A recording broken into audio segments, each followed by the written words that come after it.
Hello, my name is Wallace Cleves. I wanted to thank you for being here with me today in Hiüvaniyüsn, which is the Tonga world, but also in Kauai land. And thank you so much for being here with us. I have the honor of being the director of the California Center for Native Nations. In partnership with the Sam and Alfreda Maloof Foundation for Arts and Crafts, there has been a wonderful show that is closing, but tomorrow I hope that you'll be able to come and see be part of the closing reception, featuring 6 California Indian artists from the local area, also featuring the Native American printmaking exhibit from the Gorman. But today we are honored to have 3 amazing California Native artists here to talk about their work that is in this exhibit. We have Weshoyot Alvitre, Gerald Clarke, and L Frank Manriquez. I always feel it's weird if you introduce everybody up at the first and then they all talk, so I'm going to introduce them in turn, which might be a different kind of awkward, but I'm going to do it. But I will also, I would be totally remiss though, of course, if I didn't do our land acknowledgement, problematic as land acknowledgements are, I think it's really important that we have this one. We at UCR would like to respectfully acknowledge and recognize our responsibility to the original and current caretakers of this land, water, and air, the Kauai, Tonga, Weshoyot, and Serrano peoples, and all of their ancestors and descendants, past, present, and future. Today, this meeting place is home to many indigenous peoples from all over the world, including UCR faculty, students, and staff, and we are grateful to have the opportunity to live and work on these homelands. So, in order, we'll start with Weshoyot, then we'll go to Gerald, and then Elle. And so I will give a brief introduction for each of them. Weshoyot Alvitre is a Tonga and Scottish comic book artist, writer, and illustrator. She was born in the Santa Monica Mountains on the property of Satwiwa, a cultural center started by her father, Art Alvitre. She grew up close to the land and raised with traditional knowledge that inspires the work she does today. Weshoyot has been working in the comics medium for over 15 years. Her work focuses on art and writing that visualizes historical material through an indigenous lens. She has also contributed art responses to contemporary indigenous issues, using pop culture, sci-fi, and archival research materials to spark conversations and reframe colonial narratives. And she told me to cut some of the credits for the comics, but I just have to point out the incredible Umbrella Academy stuff, and also, of course, the echo from Marvel's voices, which is just so neat. I know it's fraught, but I still think it's awesome. Alvitre has made a conscious choice to work primarily within Native-owned publications and educational avenues to further support a self-funded narrative on past, present, and future Native issues. It is through this voice and through her artwork she feels she is able to communicate her unique viewpoint and continue a strong dialogue on issues that are important to her as a Native woman. And I personally cannot wait for your Towük Hiüvaniyüsn comic, which I think is a graphic novel thing, which I think is just the most gorgeous thing I've ever seen. So can you please join me in welcoming Weshoyot.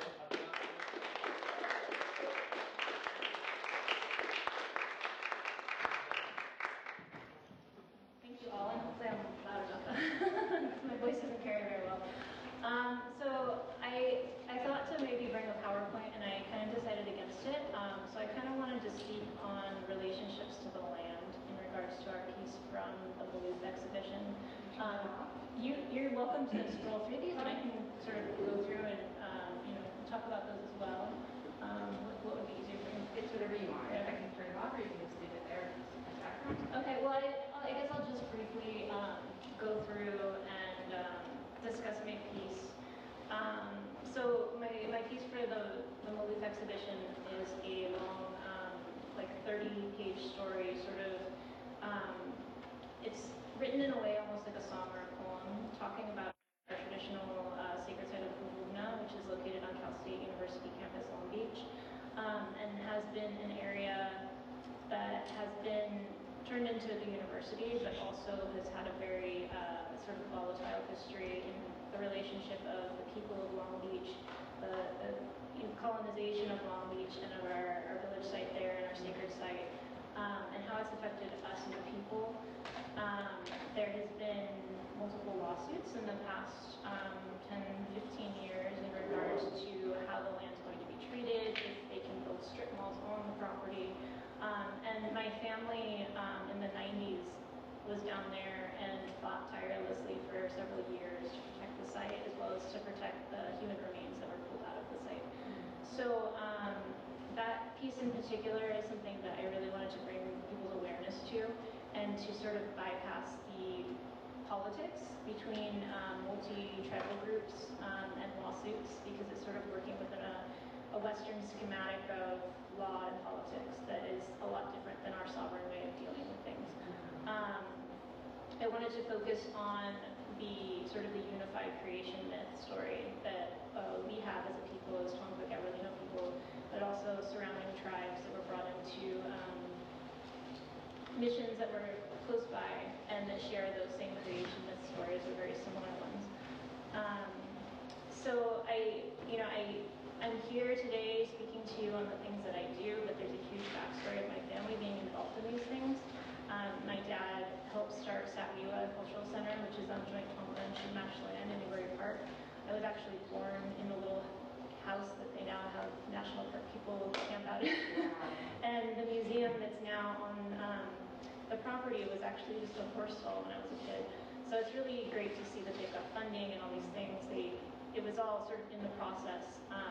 But while we were there, my dad also tried to share things about our tribal culture, about our history of genocide there.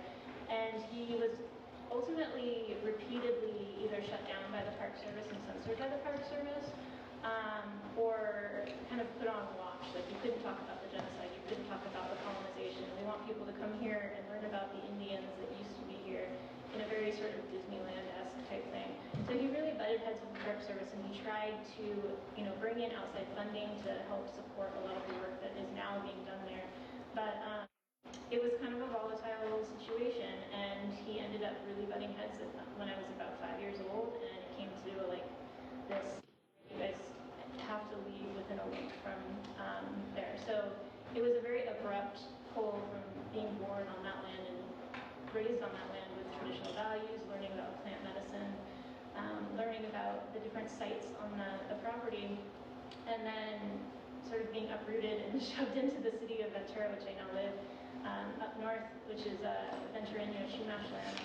And going from mountains and being surrounded by that type of environment, coastal living and living next to neighbors. Like, we were the only house out there for miles. I think the closest house was like 2 miles down the road.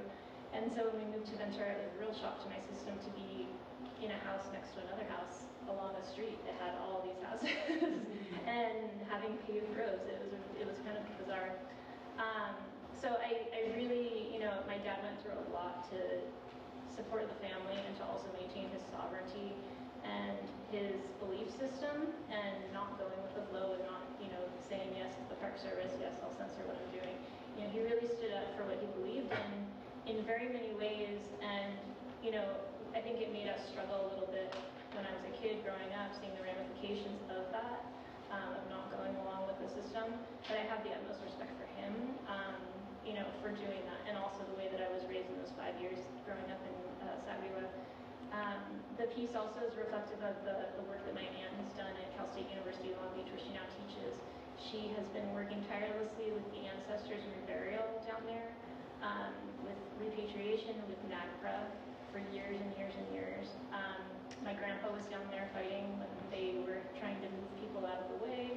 It was kind of like a miniature Standing Rock situation that got absolutely no press, because Indian issues were popular back then. There was no social media to share this stuff back then. So it was very grassroots, and it also didn't receive a lot of mainstream news or attention, which is really sad. My uncle lived on the property in a camper for 2 years with threats of getting arrested. I think he was arrested a couple of times, and he kept coming back and coming back. And he stayed there night and day for 2 years, over 2 years, to support the land and to support, what we were fighting for, in protecting that land and protecting the ancestors that are buried there. So that's kind of like a short and sweet summary of, kind of who I am and the things that my family has been active in doing, that really just allows me to do the work that I do. It's very reflective of what they do. It's in respect to, my family and all of the hard work that they put through, because I now have a platform where I can speak about these things on social media or through my writing, or through publishing. When they were doing all of this work, they weren't getting any of the attention to have sort of positive help with any of these issues. So I'm very grateful to be able to have art to use that as an outlet to do the work that I do. So that's enough on that. And then if you'd like to discuss any of the pieces here, you can flip through and I'm happy to discuss. And I don't know if you have a timer or what, I don't want to take up too much time, but. Jump on the deck. I'll give an interpretation of it.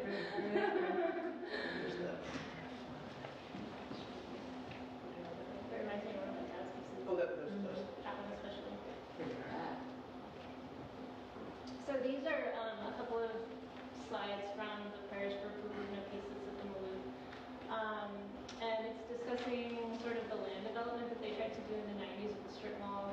It's also discussing the current movement of earth that they did without consultation to the native communities surrounding that area, and truly how detrimental it is to us, the people currently living in this time.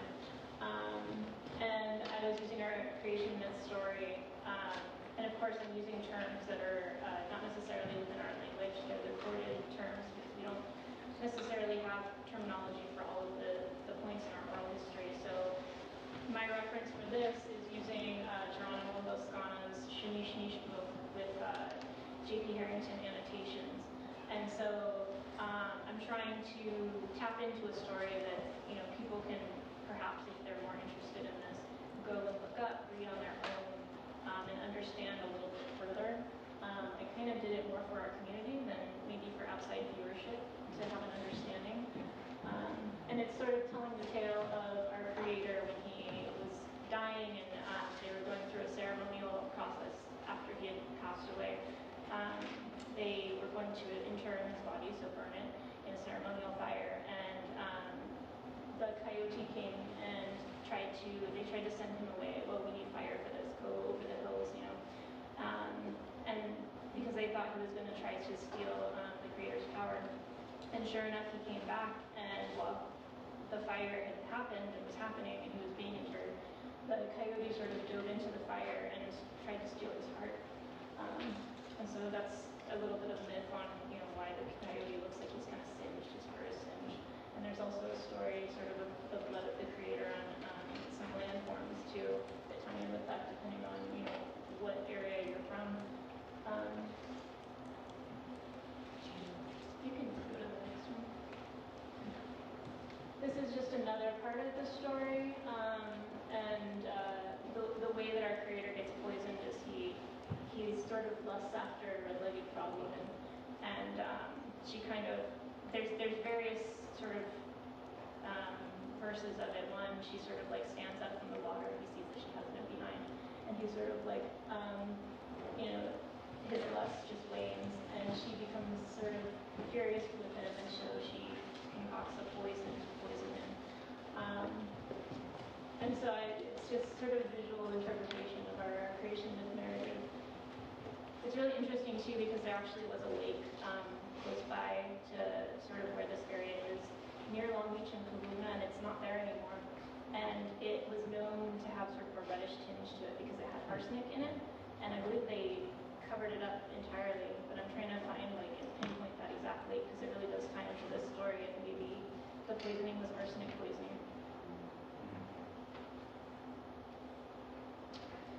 The trees in Pugubna that you see, a lot of them are non-native species. They're eucalyptus primarily, and so I was also trying to make a point on what it means to have this sacred site and to have all of these plant relatives and stuff that are sort of brought over, and they're not our traditional plant relatives, and how we still have relationships with those even though they're transplants.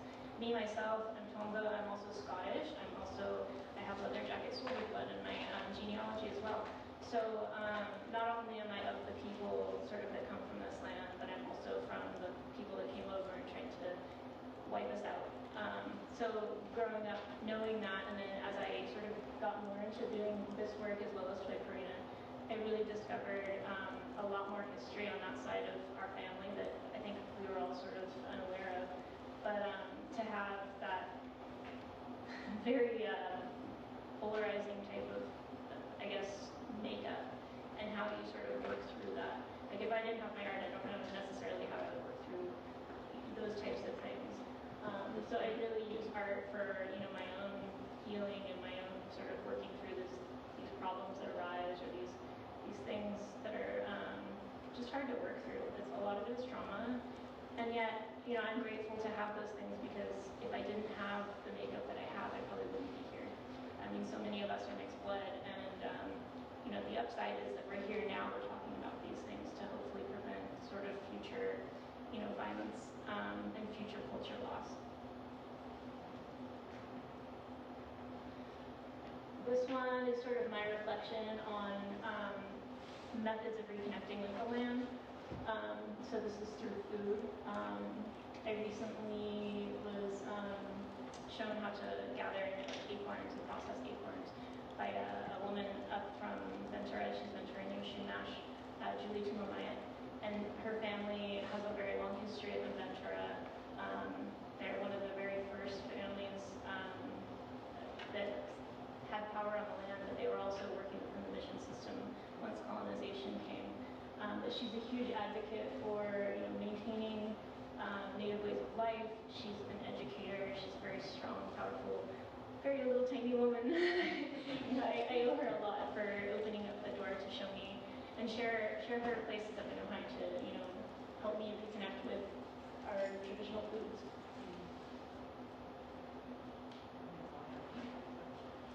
Thank you so much. Thank you.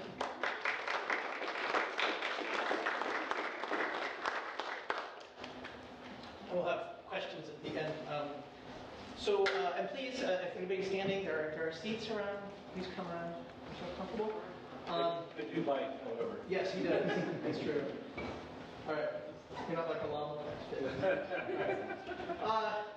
So Gerald Clarke, who I have known for a while now. Gerald Clarke is an enrolled member of the Kikuyu Band of Indians and lives on the Kikuyu Indian Reservation.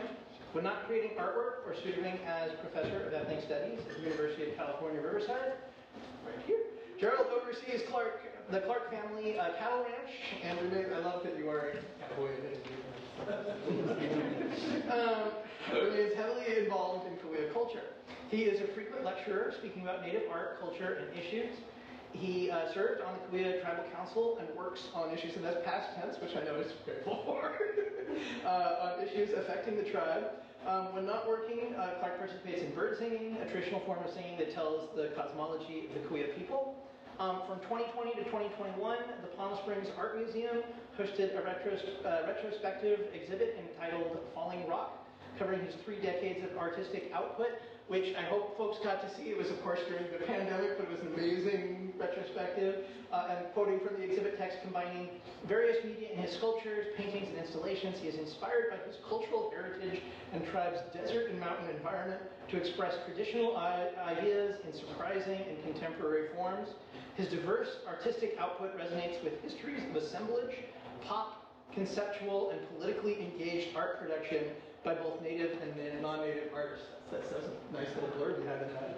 So Gerald, thank you.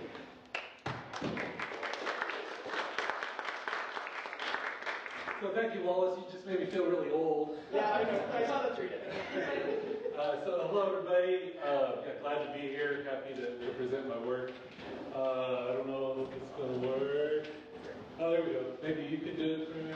So anytime I do artist lectures fairly often, whatever. And anytime I do an artist lecture, I always start from where I'm from, because that's the lens that I view the world through. And through COVID, those little black dots are our cattle. And through COVID, I was blessed, actually. I spent most of COVID just hanging out with my 87-year-old aunt. And this is a picture from her back porch. And we just sit there and watch the cows. She tells some stories. And first time I've ever heard her speak Kikuyu this last couple of years. I didn't know she really knew it, but she starts like dropping these things. It's like typical elder, you know, they know a lot more than what they give away, right? You know? So this is where I'm from. So it's about, well, today it was like a 2-hour commute, but normally an hour and 15 minutes from here. 30 miles east of Temecula. Wallace brought up the fact that, you know, I grew up an Indian cowboy, and, you know, a lot of times those are seen as opposites or something, you know. And so growing up a boy here in America, you know, back then, you know, before the video games and stuff, it was cowboys and Indians, never knew really what side to go on. because of how I grew up. But I also learned, I'm not a smart individual, but at that age I actually realized that like stereotypes and categories are just kind of fake, right?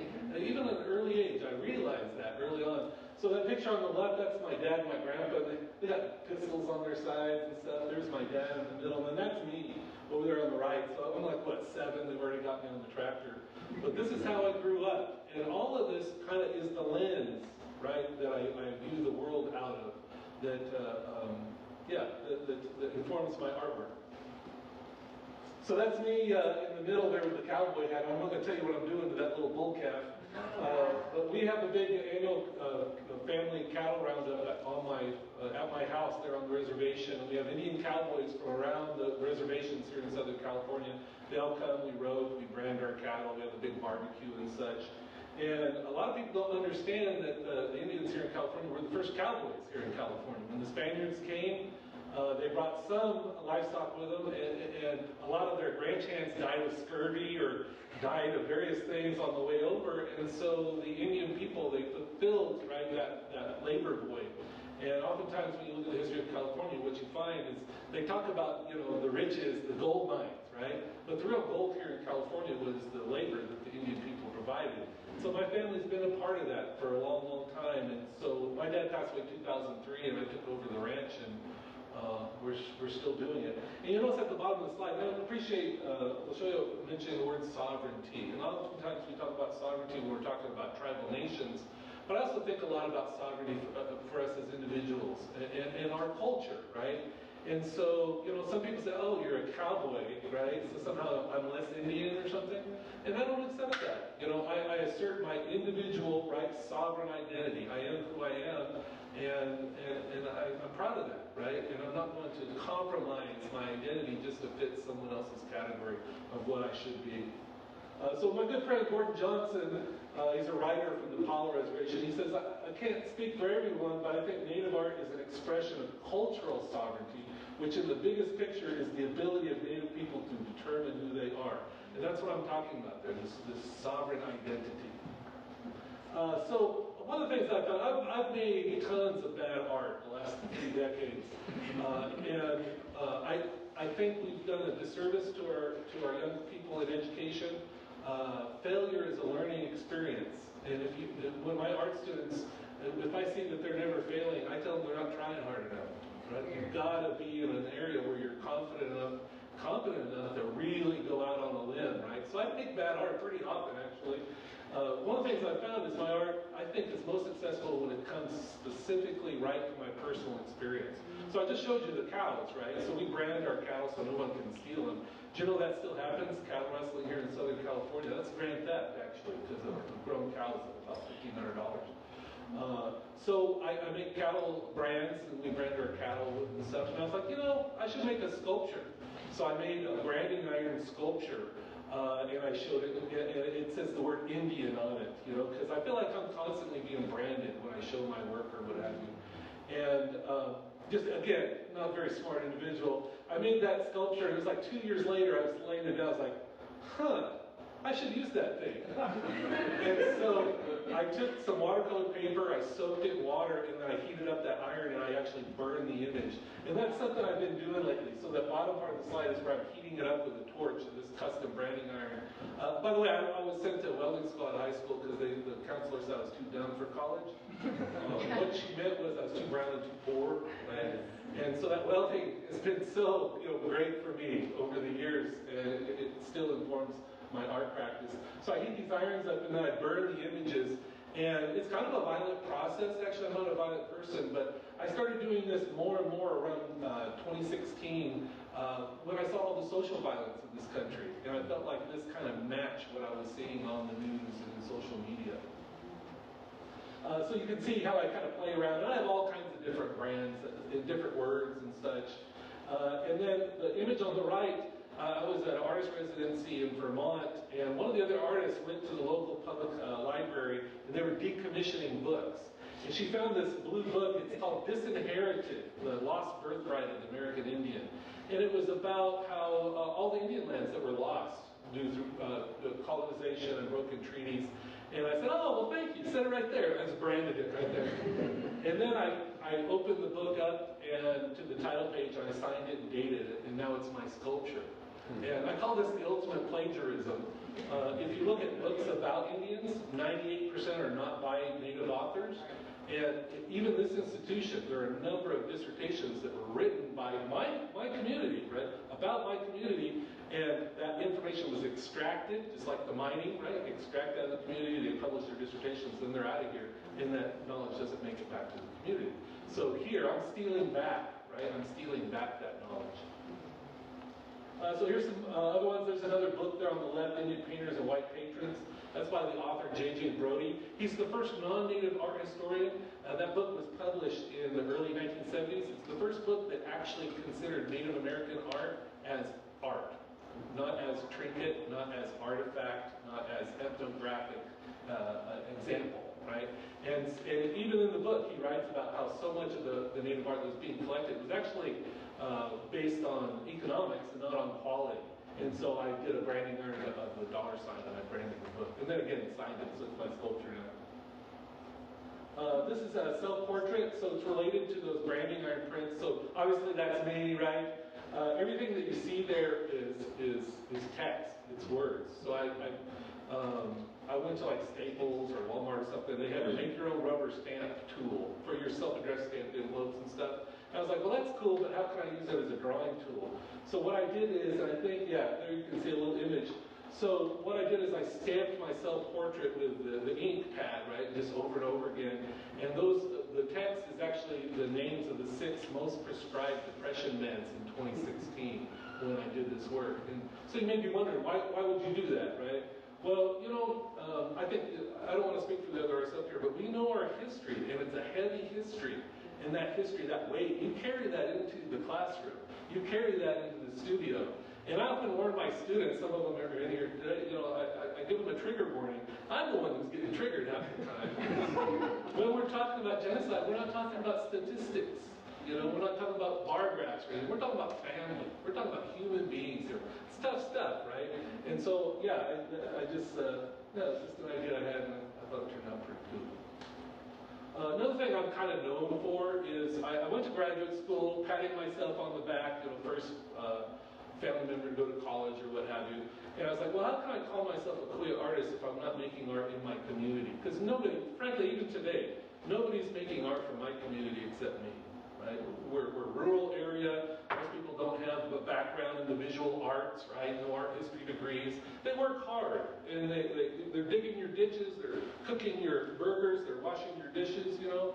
And so I wanted to make an installation of some kind on the reservation, but I didn't feel like I had the right to interfere with their daily lives, right? Visually, right? So I chose a road sign because all of you on the way here today, you ignored 80% of the signs. You realize that? So I like the fact that they can become invisible, that they're not intruding on the reality. The other thing is I live on the Kuya Indian Reservation. There's no law. And so I just put these up one night along the road, put 6 of them up. And they just, people discovered them the next day. And I will tell you that nobody in my community thought it was art. Okay? You know what they thought? They thought they were pretty cool. What more can you ask for? Right? I mean, I don't care if they think it's art, right? And then they were up for a few weeks, and that cousin of mine got all drugged up and shot him up with a shotgun. And in a venue like this, I call that reservation art criticism. But, you know, that's the natural life of a road sign on the res a lot, right? But you know what happened? The community was upset because they took ownership, right? It was something of theirs. And so everyone was kind of upset. I was the only one who probably wasn't upset. But yeah, so it's interesting. Even though we're the makers of the stuff, a lot of times it takes its own life. And it goes on and does these other things. And in turn, teaches me, you know, through the experience. So here's some other ones I did back during COVID 2020. The original ones had the Kuya language. Our language is an endangered language. And then it had the English translation underneath. I've given up, I've abandoned the English language, so now I just do images with the Kuya language. This is all done in the Palm Springs area, so those are the Agua Caliente band of Kuya Indians. So I didn't use my own language. I went down there and made sure I used their spellings, their pronunciations, their images, because I respect their tribal sovereignty. in talking about sovereignty, the other thing I like to talk about is creative sovereignty. I've had tons of art history classes, and the expectation in the art world is, well, of course Picasso is allowed to express himself. Of course Van Gogh is allowed to express himself. But then when it comes to me, well, do you do traditional art? Do you do traditional Native American art, you see? And so, I assert my creative sovereignty by doing the work that I think I need to do, that I want to do. The other thing is, along with that comes this responsibility. So oftentimes you hear people ask about Mother Earth, or they mention Turtle Island. The Kuya have no concept of that. Okay, that's not part of our. I can provide you all with our creation story. It's not in there. Okay, we have Mukut and Miyawa, our twin creators, Menil, the Moon Maiden, the Isil, the Coyote, and many others, right? But Rupert Costo, who Costo Hall here is named after, who was a Kuya tribal member, same tribe as me, who helped advocate to start UCR. He wrote that one of the biggest threats to culture, to Indian culture, is pan-Indianism. So I try not to do any kind of generic Indian type stuff. I really try to focus on. And then the other thing is some of the things that in my culture are not for you. And so I also have to be careful I don't appropriate from my own culture. Oftentimes we talk about cultural appropriation, we assume it's taking from another culture, but I'm very careful not to take from my own culture things that aren't for you. There are some aspects of our creation story that would make amazing visuals, but I won't do it because that's not to be done. So Kuya are historically known as basket makers. It's a gendered art. Which means that it was a women's art. And sometimes when I say that in my classes, all the women in my class go like this. Right? Why do they do that? Because in America we have this hierarchy, right? It's imposed by society where men are up here, men's work are up here, and women's work are down here, right? I tell my students, take that hierarchy, right? Lay it on its side. It's a spectrum of identity, it's a spectrum of experiences and participation in the culture, right? So I want to pay homage to the basket makers who are wonderful artisans, right? For going back for hundreds of generations. And so I make basket sculptures, so I can respect that difference. And so what you're seeing here is a basket sculpture. This is at the Autry Museum over in LA. And that's like 600 and something crushed aluminum cans. So that's like beer cans and soda cans. The blue is like Labatt's. It's Pepsi, right? And the green is like Rolling Rock, or it's like Sprite or what have you. And the reason why I do that is because, to be honest with you, mainstream America romanticizes Indian culture horribly, right? And I don't want to be accused of that. And so, alcoholism has impacted my tribal community. Alcoholism has impacted my family, and alcoholism has impacted me personally, right? As well as diabetes has impacted my family. So the sugar, right, through the sodas, the alcohol through the beer cans, it's in there. I don't want to be, again, accused of ignoring the obvious, right? But then you combine them in such a way as you get back and look at it, and wow, it's a beautiful thing, just like the culture. So I often say none of us are as good looking as our social media profile picture, right? But it's real. It's our images are real, and so I'm trying to create a real image of my community. So there are a couple of historic baskets. You see the five-pointed star there on the left, a tobacco flower, or quetzalbal, we call it, the jimson weed flower. And then it's implied over here on the right. So the Palm Springs Art Museum commissioned me to do a can basket, what I call a continuum basket. This continuation of our practices. So there's my little sketch using my daughter's markers and such. And I was like, okay, let's see how I've combined those two baskets that are from their collection. And then here's how it turned out. And so that ended up being over 1,800 crushed aluminum cans. And first question everybody's asking, did you drink all those? And I would have no liver if I drank all those. But I would get cans from community members, or I'd actually buy them back from a recycler for only 3 times what he paid for it. And wash them, and then I would glue them down, just like a basket weaver. Start in the middle, and they're actually glued down onto a satellite dish. So they actually have this kind of scooped out kind of basket form. This is the newest one. This just got unveiled last Friday, so it's a pretty new work. And the basket there in the center is 10 feet wide, 7 feet tall. I haven't counted the basket yet, or the number of cans. There's probably probably well over 2,000. You see the birdsong rattles. Wallace mentioned that I'm a singer, so I have some birdsong rattles on each side. And then there's kind of this high deserty kind of landscape that we painted in the background, just to give it context. So it's kind of neat that it brought together the painting, the sculpture, together in a single work. There's some images, me gluing those things on. There's, you see the cans.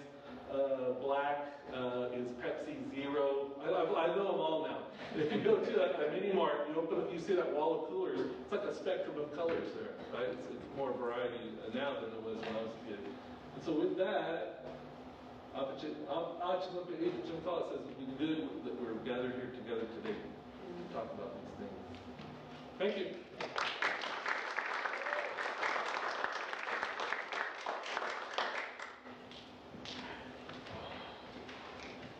And finally, we have L Frank Manriquez. L Frank is a Tonga Hashman artist, writer, and tribal activist. Her paintings have been featured in galleries and museums nationally and internationally. Recently, her work was featured in the Life's exhibit earlier this year at the Hammer. L Frank is the co-founder of Advocates for Indigenous California Language Survival and serves on the board of the Tonga Kahaka Conservancy, the Culture and Land Conservancy for the Tonga community, and recently acquired the first land back in Los Angeles.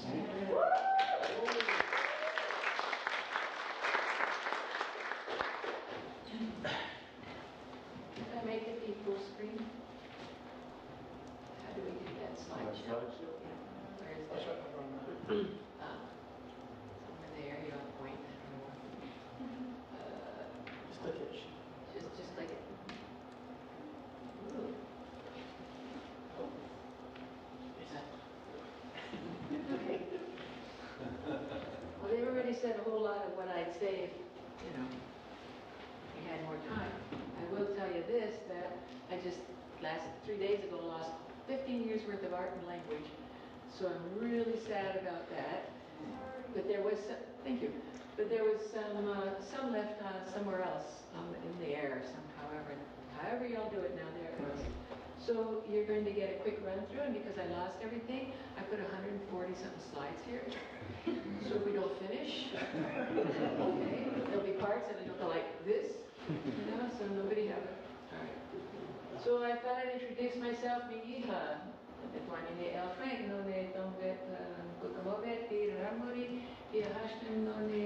Hollywood night at Hollywood Indian. All right. Well, Hollywood Indians, because as they were talking about ranches and horses, we were the first cowboys in the movies. The very first, I don't know what that is. The very first movie studios, Vitaphone or Vitagraph, one of those. That's where all of our, because we were ranchers, we became, my grandpa was a white cowboy because as the Spaniards, my other ancestors, Sebastian Manriquez came with Portola, as they wrote about us, we must be the brightest Indians around, most intelligent. Look how tall and fair-skinned we are. Yeah. All right, so there I am, city bear, urban Indian, and I thought, oh, okay. That's Richard Bugby, my best friend there. He and I are on the land. So you can see the police and everything. It's run, Richard!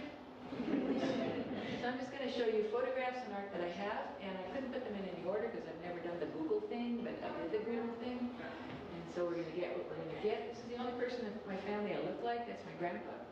He used to be a pitcher for Santa Monica High. So, yeah.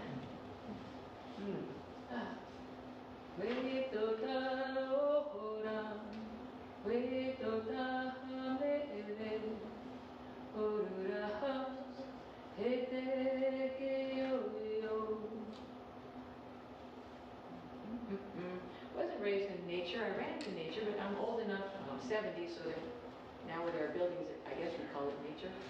But I used to play where the tennis courts are down below Loyola Marymount.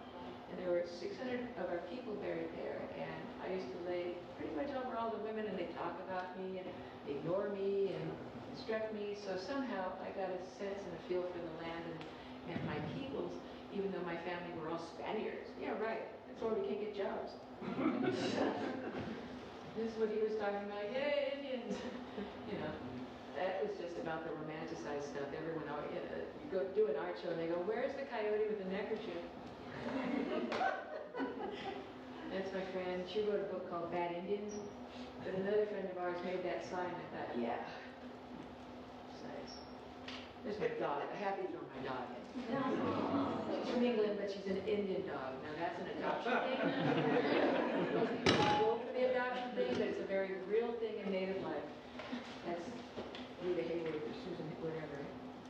All right, here's one of my very first, if not my first ever acrylic painting. My grandmother died, and I said, oh, I need to do something different. So this is Vagina Theater, just another show on the road.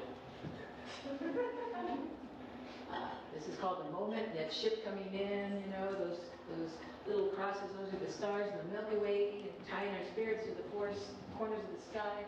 And as witness, up at the top there's a series of stars. That's the Big Dipper 100,000 years ago, the Big Dipper now, and the bottom is the Big Dipper in 100,000 years more, so we ain't going nowhere. She places her feet to the north. This is here's a star next to that octopus, it's Polaris. And that's where Mother Earth lay down to give birth to the mainland and to the world. This is called He's Not My Uncle. I take pictures of all my shoes. And oak leaves. I picked up a lot of those leaves on different levels and gave them shadows to give kind of a space. Oh, that art teacher was mad at me. Every year a student thinks they can get away with doing something. This time it worked. Great art teacher. He was teaching a silk screen. I went to a max at Hart College for silk screening, but I was going to JC's till I could get in there. Great art. Oh. Oh. I was going to be hired to do the state of California wanted me to do a poster, and they said, storytelling, we don't want a white teacher talking to a brown kid, a yellow kid, a green kid, a blue kid, you know. So I made this, and they go, no, we don't want that. So when fish had tongues, their laughter was deplorable. When turtles had teeth, their bite was unbearable. And yes, it is backwards, and I almost got kicked out of the military when they found that out, because I was a graphic specialist in charge of knowing about all the nuclear stuff I know that's happening all around you. Oh. They should never have let me do that. I just love California, so you're going to see some. No, I try to find all the kids. Abolish the things that kill us. It's like, yeah, right on. I tried to figure, everyone goes, you have to do pastels. It's like, okay. So I got pencil pastels, and I thought, what am I going to draw? So I tried to draw the people in their environments that are in our lives.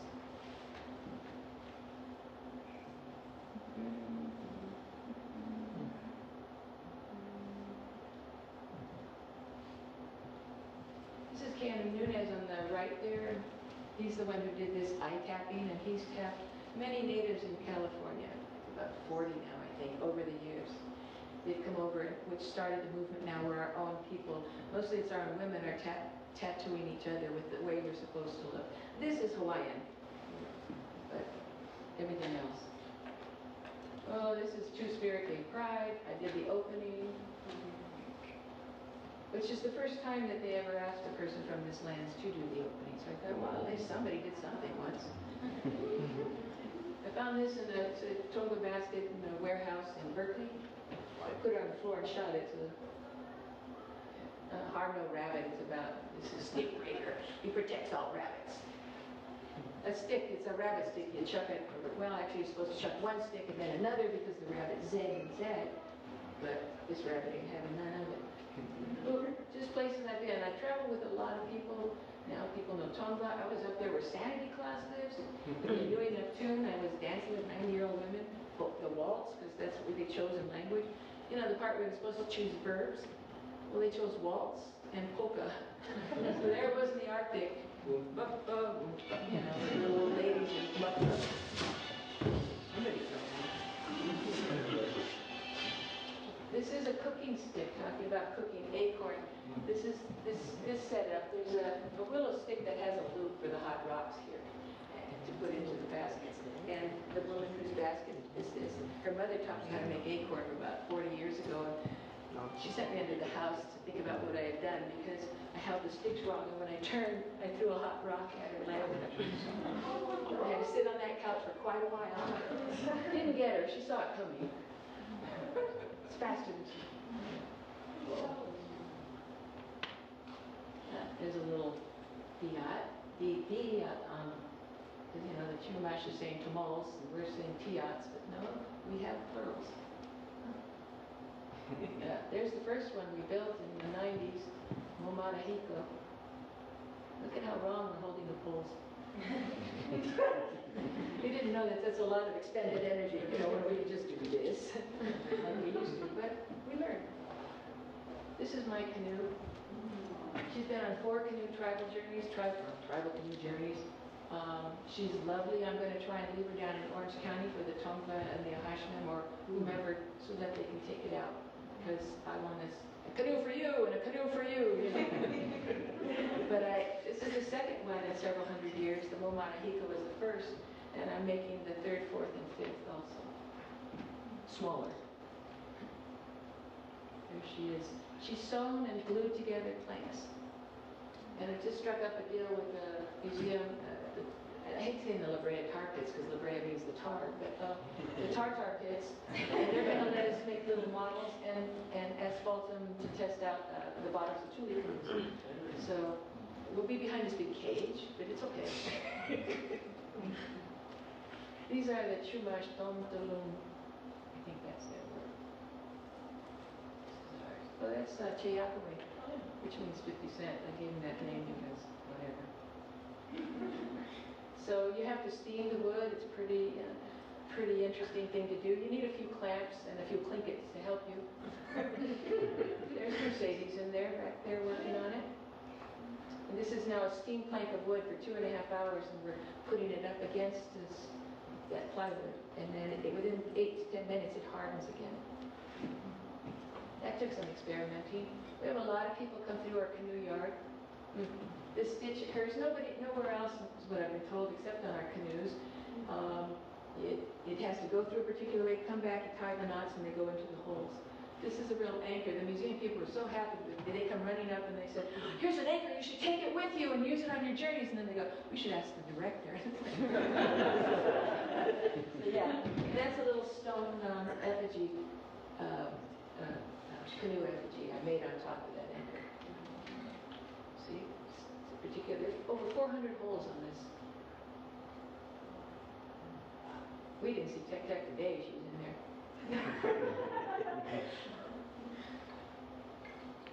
Ours is the only one with this wing on this side. Turns out the Maori yelled at me.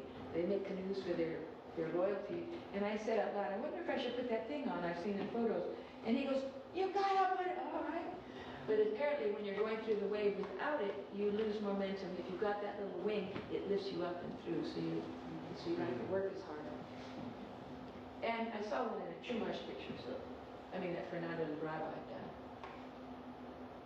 Here we are on Tribal Canoe Journey. What we're doing is we're backing into the shore to show that we're not enemies. Anybody's welcome to come. It's very arduous, Tribal Canoe Journey. It's a moving village. The wind and the rain and the water and everything that's what we go by. We don't go by what we'd like to do. We go by it's time to go now. And we have protocols where we come in language. There's a young black man in New Mexico. There he is, seated second back. He recited, and I can't find those words, a whole Tongva, that we are the Tongva. We come from this place. We've come a long ways. We would like permission to be here. He's beautiful at it. I have to get him to teach me. Sorry there's no rhyme or reason. I'm just a little disheartened to be. This is us asking permission. And see, she's from further north, and she's asking permission in her own language. But they know that when they're on journey, they're actually Tongva. Because they're kind of gifting that to us. They're holding place till more Tongva show up. I keep waiting. I keep calling. I know you're out there. There's a Pomoan Indian, and you can see how slender our canoe is. The Chumash ones are all like cargo, and ours is lickety split. And I'm making carbon fiber paddles, but I'm keeping all this traditional shape. But, come on. There it is. That's after journey, and they're helping us carry it back to the shore. See where the paddles need to be practicing? This appears very theatrical, but I'm an ex-jock, so I can't stand wasted space and energy and kinetics and Julie canoes. So I'm just showing you where we are here. I went to DC and I took all these stone whales. And sharks. I've seen them in museums all across Europe and here in the United States. They were littered on the beaches here of Southern Cal. And so I took them and all the million school kids sanded them down into the effigies I'd seen in museums. But they couldn't keep them because the museum is that way. Okay. Oh, there's Jasper from Netflix on the right there. You know, little Jasper in City of Ghosts. Netflix, Tovangar, episode 4. There's some Indians, I just think they look cool. Ooh.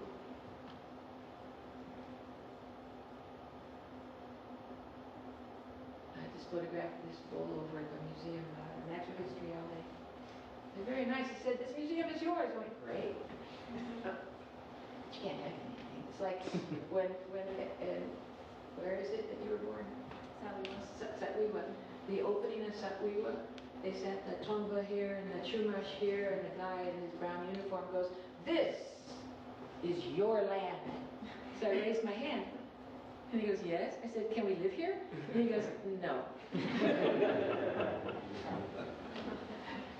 Look, I take pictures of my friends' legs because they wear cool buffalo socks. I'm supposed to say it like this: the largest two-spirit powwow in the world. But at the time there was only one, so I don't know what they were so excited about. But it's big. It's gotten to about 8,000 to 10,000 people a day. Families from around the world come. You know, I know nothing about powwow. 49 powwow. But every year, this is this young man, his name's Stephen. It's his coming out, so the whole dance, everyone's standing for him as we recognize him. I'm involved in low intensity burns, right? Oh, why is the world burning up? Because you leave all the fuel everywhere. This is a Disney thing. It's shot in Santa Clarita, Tombalands. I don't know who's out there. I'm not sure who's out there, yeah, but this is the Disney Ranch, and they were filming a two-spirit thing. Unfortunately, the man on the left, John Sneezy, he just was in a car accident and we lost him. So I just showed him to honor him. But anyway, you know, I had to shake Wes Study's hand. At one event, they kept calling him Wes Study. But anyway, our hands are too low, so they said, "Rick, shake your hand higher." So he comes in and takes my hand, and now we're shaking up here. So that looks good in the film. I figure he knows what he's doing. Isn't California beautiful? That's one of our chiefs. Later on, some scientists saw his spirit on the 4th day, leaving over Minar, over San Nicolas Island. It scared them. They were drinking, they thought, "What the hell?" They took a photo, and there are no lights out there.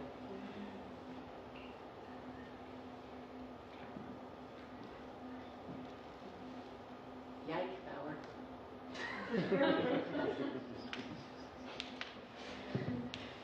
This is our sister canoe on journey. Oh, I was trying to draw again.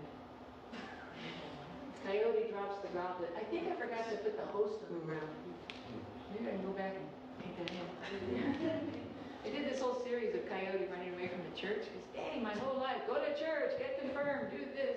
And I was like, but, you know, your zombie god on the wall, I'm more interested in how he, you know, I mean, that was fascinating to me. But they don't consider him a zombie just because he came back. You can't say that. I mean, I know I just did.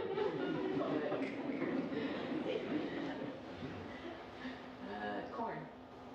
No, that's for you. This is Seneca corn that elders came out and planted in a traditional way. There you go. Fire in my homeland. Everyone's like, fire is so bad. Yeah, if you have stupid fires. Ooh. I was down in the crowd, way over to the right. My friend says to me, "You'd get better photos from the stage." I said, "All right." And so now I was up on the stage, and then I got in a fight with this woman here in the end because she's not Californian. She was going to speak for the California. I said, "That's not right." So then I was at the mic. So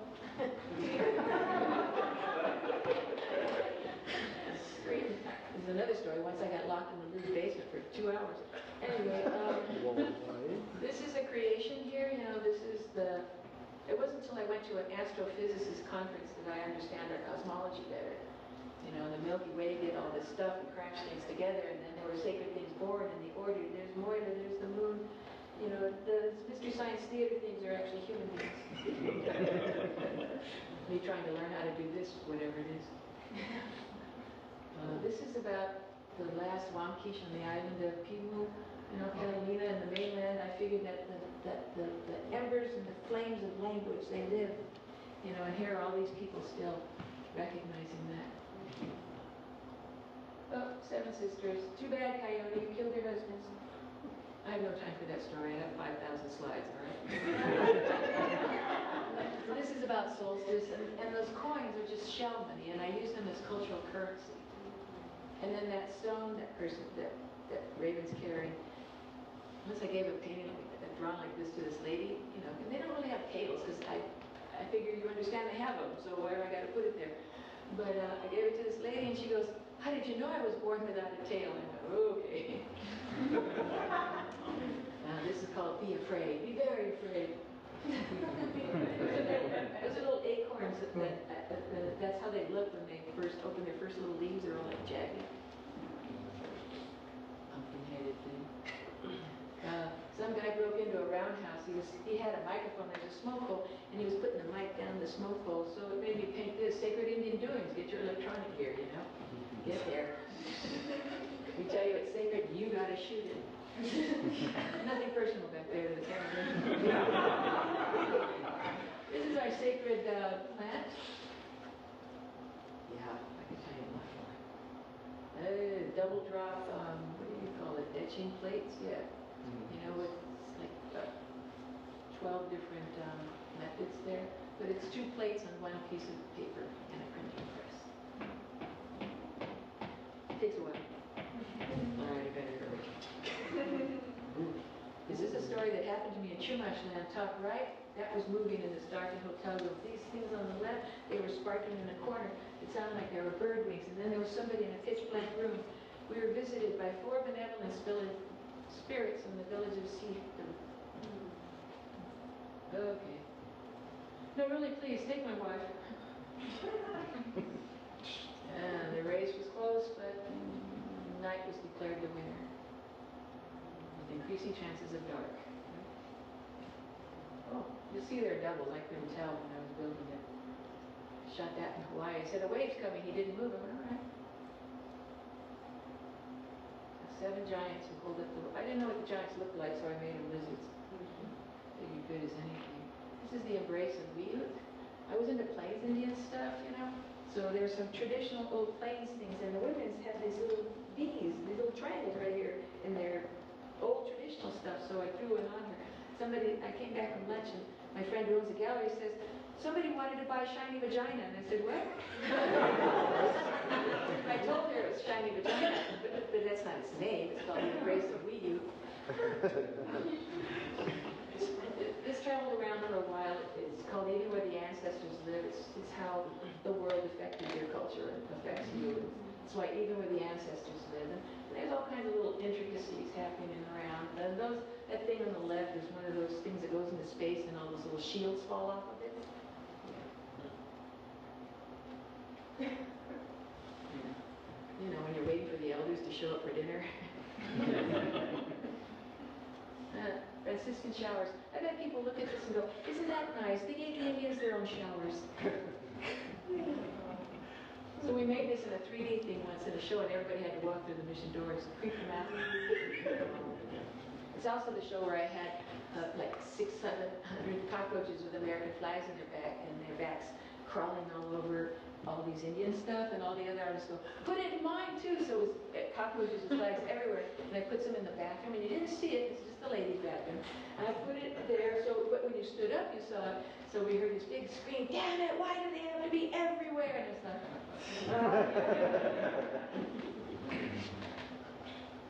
since the death of Wiyut, the deer gave their bodies to the human beings. You see, that's a deer hunter on the right, and I could never figure as an LA Indian, not raised in nature, how the deer would fall for that.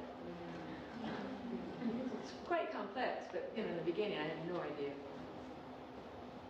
This is another, took me 3 months to make this plate and somebody scratched it. Another etching, Dance of the Lost Pleiades. This is the Cultural Revival Act, or waiting for the grant. Coyote throws light. This is me. I cannot draw human, so forget my stigmatism, but there's some more things. This is about our sand paintings. I call this one the ha-na-na and ha-cha-cha. I don't really. It's a wedding thing. Blessing. Those are little cocoon, see, this mock cocoon rattles that he's shaking. This is called Coyote Outside of the Choir. I watched one month, what was it? Gandhi and who's the other one? Malcolm X. And so at the end of a month, Coyote came out wearing that little thing saying, "We must weave our own tails." Under his left arm's got a little medicine bag, and it's got honey and some other sage and stuff in there, and it's right close to the heart, so it's a love bag, somebody. Outside of the choir, busload of deer hunters.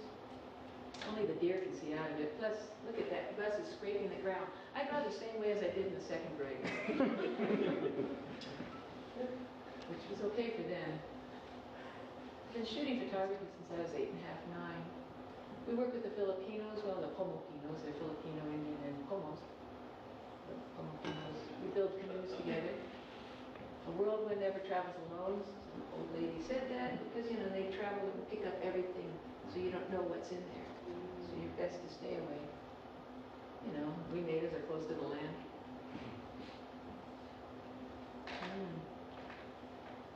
So he was talking about he doesn't take things from his peoples, and I do. But I've changed enough to where you don't know what I've changed and what is real. And it is not spiritual. There's no spirit intent placed in it other than when I talk to my own heart. Go to New York. This is when COVID hit. My dog ran away. I had to fly back. Then everybody there got COVID, so my dog saved my life. Here we are giving a talk about tattooing in the museum that I would spend, when my mother liked me, hours and hours in that room. So it was kind of cool to go in that room and talk. I do some of that. This is the box where it says that women's paddles are triangular and men's paddles are round, because the men for the longest time were like, women, stay back. And then we found out that women had their own paddles. So gee, what does that mean? This is in Suitland, Maryland. We found these notes. I created a program called Breath of Life, and this is a photo from there of the young Chumash. Neat berry. It's from her mother that I threw the hot rock at. Oh, I throw this map up to school kids. I put the map out and people write their own names, tribal names, where they put them. If they want to fight with me, I just tell them, fight with the person you wrote the name next to. So we've got some more Chumash names instead of the Barbarina, Venturine, whatever, after the missions. That's saying we're still here. We have our own name and place. Chumash Elder. This is how, this is Keone on the left and his two. Now Keone and the man directly opposite him is a Hawaiian tattoo priest. Both of them are priests and tattooing. They're giving my friend Tony his tattoos, which look like women's tattoos, but he is two-spirit. And his grandmother told him when he was a child, I remember men who had these tattoos. So Tony did it to honor that. There's Tima trying to help us how to make two things. I made the first stone bowl by someone in my tribe in 200 years. Not this one. It's quite large, but this one is, I decided I didn't want to go for the fancy and clean everything up. I just made a little utility cup. Well, it had some design. I made a piece. It was a mission. It was the Father Sarah and how we felt about him. That's Sarah going in over the top there. It was in a show, and then after the show, we took it to the beach and set the mission on fire. It was really, really rewarding. And the babies, because some young man said, oh no, because we were joking about burning the mission down. He goes, don't burn the mission down, it's all that's left of our DNA in there. And all of them yelled at him, you're all that's left. So I made the block talks to be all the babies, and there's some man who wishes he were a priest in our community, but he's not. Oh, Richard. I made this art piece, and I put this up at Chonga Park over in Santa Monica, and people could only, if they wanted to see the beach from there, they had to look through the eyes. Because I was standing on that platform, and I thought, this is probably what our ancestors saw. So when people came by, there was no sign or anything, but people would say, this must be what their ancestors saw. Oh, this is a pirate who gifted me a paddle. It's for being a Tongva. There was a huge theater there. It's called the Mac something show. It got a McCarthy Genius Award. It's the history of the world through the eyes of the disenfranchised. And it's totally this circus, and so they brought me out, gave me a paddle and $1,000. So it went to the canoe. Not many people get a pirate. I had to go to Paris to take a picture of that, but it's not ours. Oh. There's some Tongva. Yeah.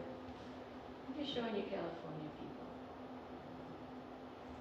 And things. I think that's it.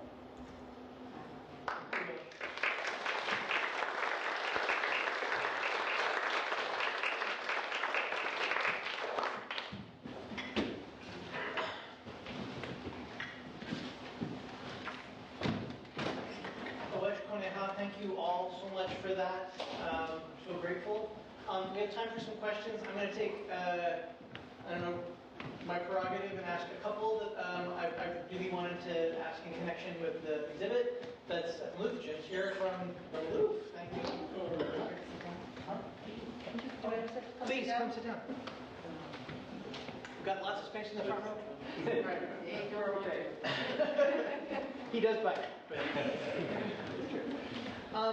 So one of the questions I really wanted to ask about this was the exhibit used the Tongva and chemkal terms for we remain Equisham chemkal. Am I saying that right? Mm-hmm. Okay. And I know I'm going to blow this one. If there's Chemwebe person here, correct me. I'm sorry. Towük Hiüvaniyüsn for the title of the exhibit.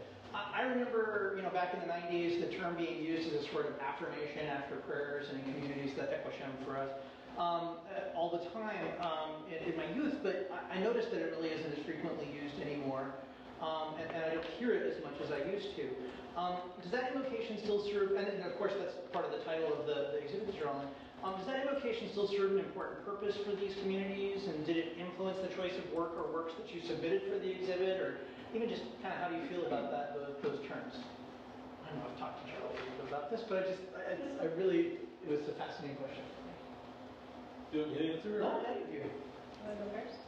Well, I would just say, Maloof chemkal, I came across that probably in the 90s. The Mountie Museum on the Morongo Reservation had T-shirts with the Maystone, Emmett Maystone on it, and it said Maloof chemkal, and then underneath was the English, we're still here. And so we see that more and more, right, different things in the Kuya world.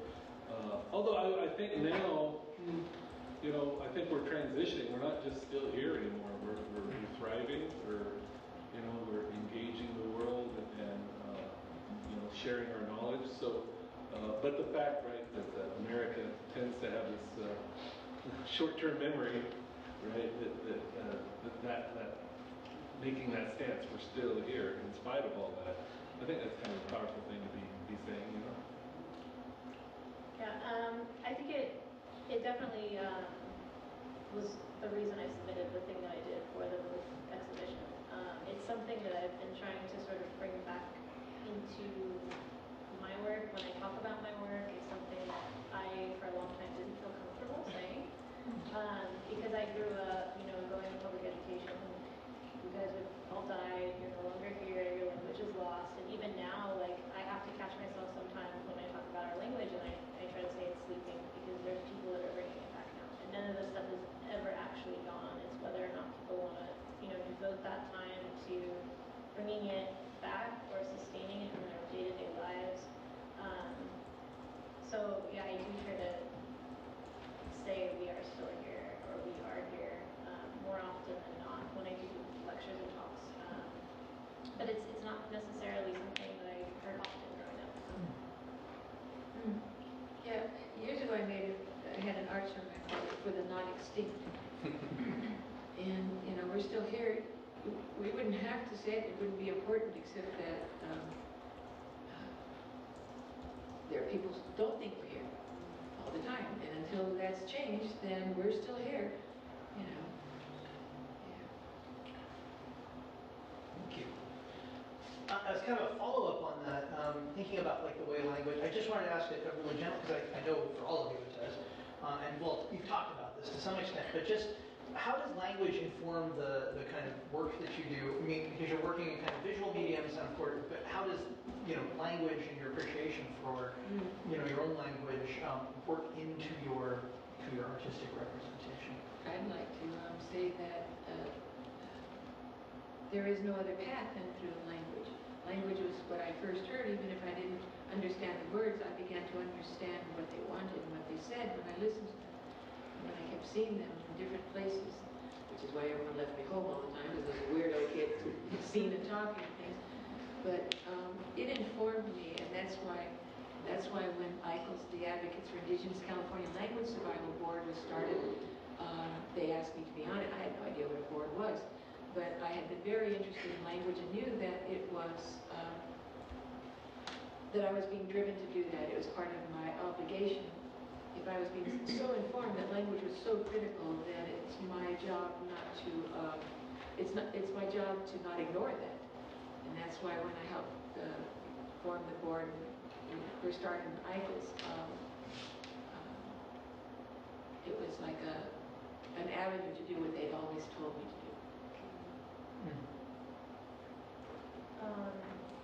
I think language, I'm not a fluent speaker of anything. I'm learning currently.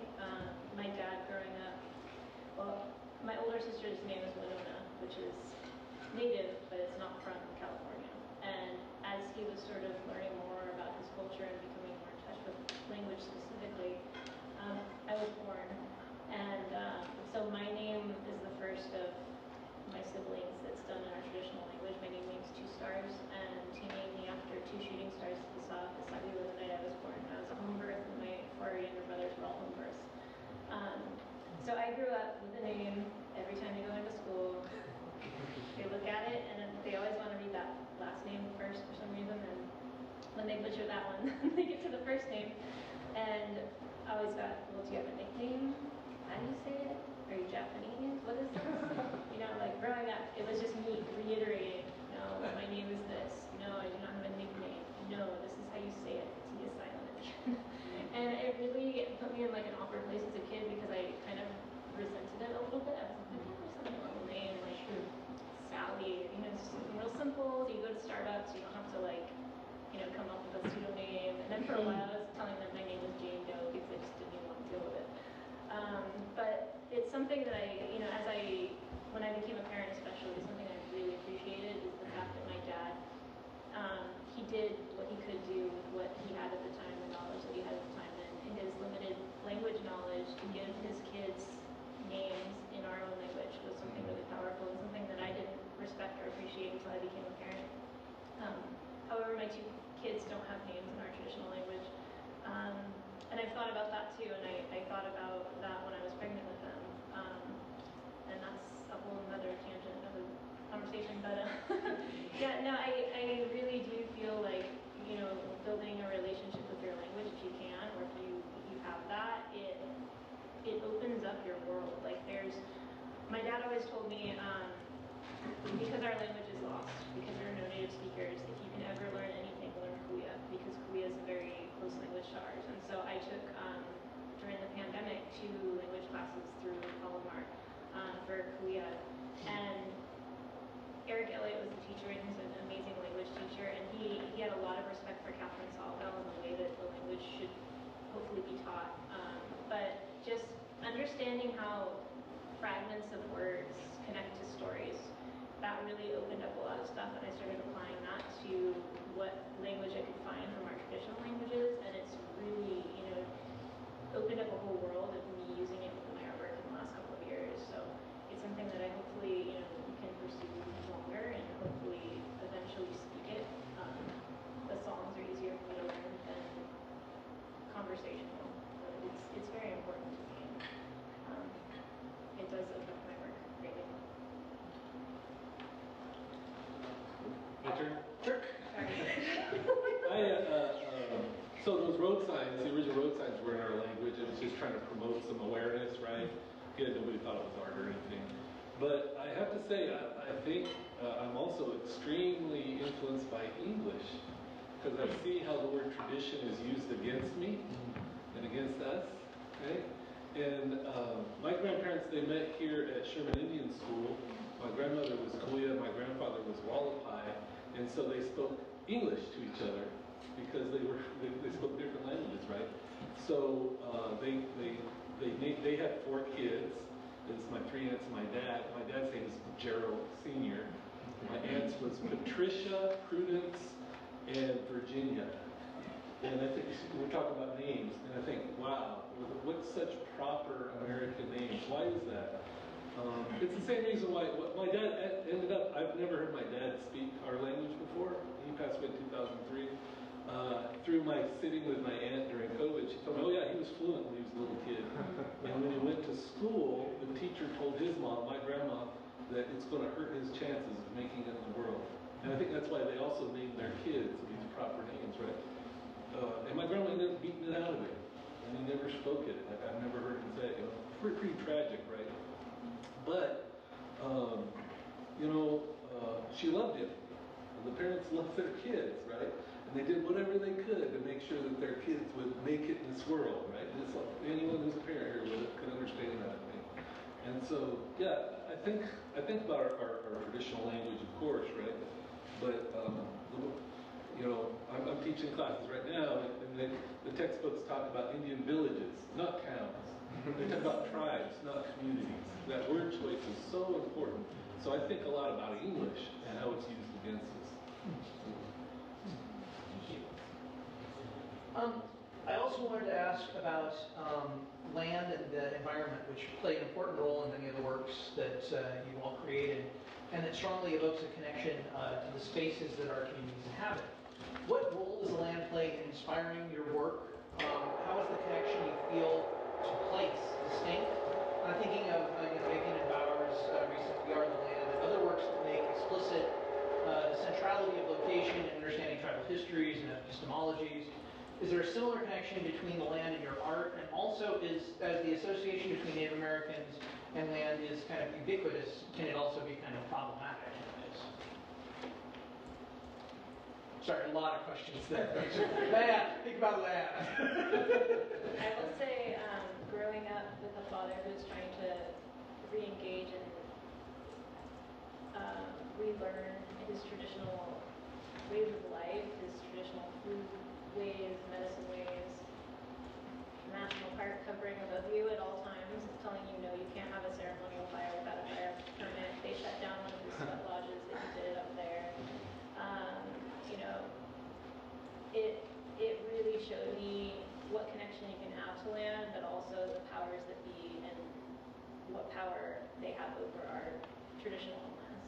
And that extends to now. I mean, I love hiking, I love going out and just being in places where there's not cityscapes, where there's just open space, and every time you go out there, you got a parking pass. Is it like, you want to pay $40 nature pass to get out to that property, and then you run into all these people, and it's a huge thing, like on social media now, talking about all these people that have picked up hiking and backpacking and camping, during the pandemic lockdown to enjoy nature. And what do? They go and trash all the natural spaces because they lack respect for those spaces.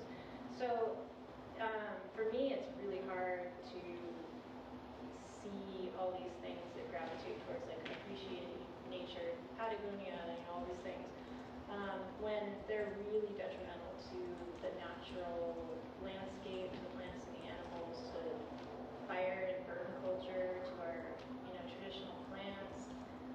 Just looking at the health of the oak trees in California right now with everything that's going on, I mean, they're really representative of some of the struggles and stuff that we're going through as people. And so the land definitely plays a huge part in my day-to-day life, but also the artwork that I do.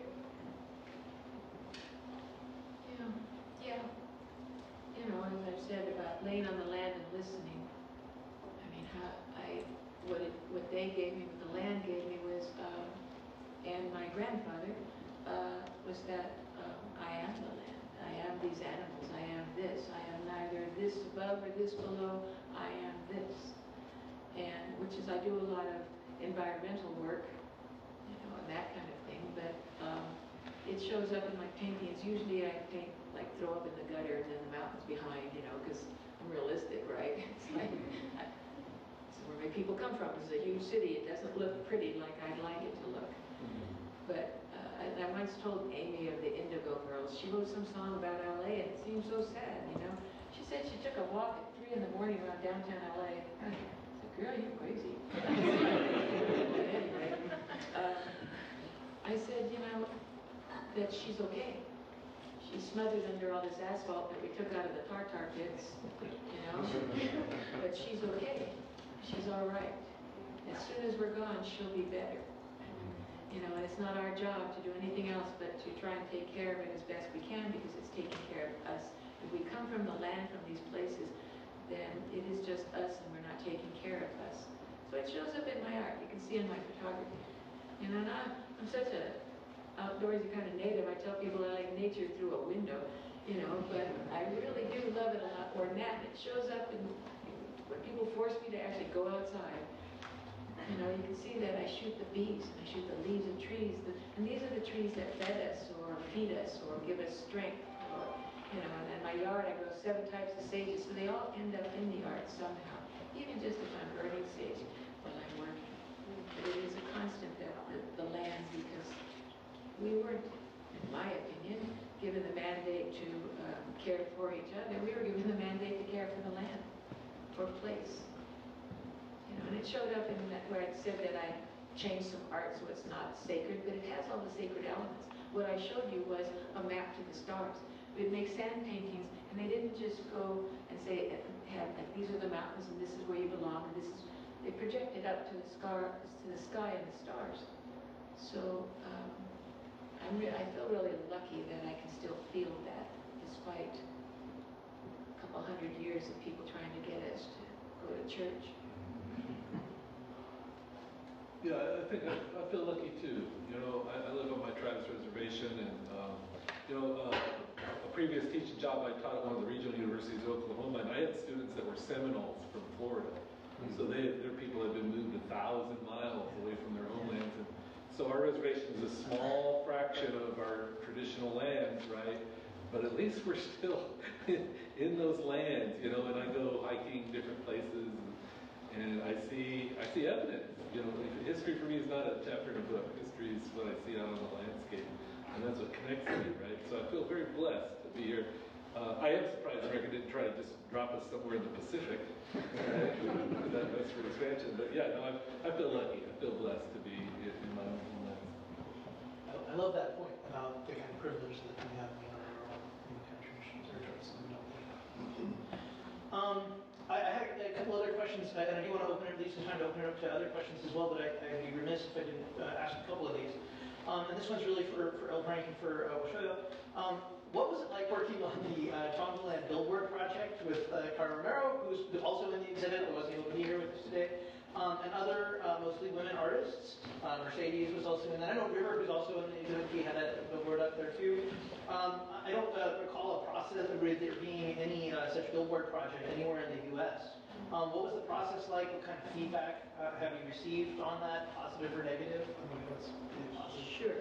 There's several pieces of either photograph or painting I did were billboards around LA, which I don't think anyone really noticed except us. But I think I saw an art article, maybe one I think I saw. But Kara called me up one day because I work with her an awful lot. And she says, hey, I want to use one of your paintings. And I said, okay. That was it. But she said that she had gotten a grant to do something in LA and then thought about it and felt that it was not right to include some of us. But basically that's why. She said she'd buy the painting from me, but I haven't seen that yet, but the painting's somewhere. No, she can have it. But it was basically for me because I'm, you know, she's my niece, that it was, can I have your painting? And I said, okay. So can I ask a follow-up on that? So why did you choose Coyote Drops the Goblet, which is like my favorite? She chose it. Okay. She chose it. Yeah. I said fine. Yeah. Yeah. we already talked about that one. I love that. Weshoyot, what was it like to see that huge, incredible photograph of herself that Carmen took of you on the billboard on Melrose and Wilson in LA? Or I guess, I think you've admitted to me that you couldn't actually go. I was terrified to go down there, and so I really hate photos of myself. I can hide behind the art, and I was like, you want the Tonga land there, so it's great. And she's like, oh, I want to do a photograph with you too. And I'm like, well, and then she mentioned a saltwater pool. She said it's underwater. And that was the only thing that got me to do that. Honestly, I would have probably come up with some excuse, to get out of it. Like, she didn't say that, but she has said, I have a place down in Long Beach, which is where my aunt, she lives near there, and my grandpa used to go dive, off Long Beach, and she's like, you'll be in a saltwater swimming pool underwater for all day. And I was like, all right, cool. So, I did it because of that. My grandpa was an abalone diver, and we started talking on the phone, and we were talking about some of the stories of San Nicolas Island, and Pimu, and the Lone Woman, and some of our stories on Catalina Island, and I just really started thinking, and my brain started going, and she kind of sucked me in at that point, and so I said yes. But it was a lot of work. It was kind of a trippy experience because we couldn't communicate verbally the entire time, and I was there from pretty much all day in a pool, and it was a constant, okay, let your breath out of your body, submerge yourself for as long as you can, and then come up and repeat over and over and over and over again. And you get into this weird, it was almost like this meditative state because you're in the water, but you're also like not communicating with somebody besides like a hand gesture every time. And then you're thinking every time that you're under that water. I had baskets and stuff that I was swimming with, and we did a bunch of ones that didn't, make the final one, so we had abalone shells, and we're playing with those. I did one in this black feathered cape too, to sort of mimic sort of the Lone Woman of San Nicolas Island, because that was one of the ideas I kind of brought to the table. But the process was really beautiful. She's an amazing photographer to work with. She's extremely professional, and she really has a vision that allows you to sort of, it's not controlling. The end product I didn't feel was like overly photoshopped or overly conceptual. She just let the photo speak for itself.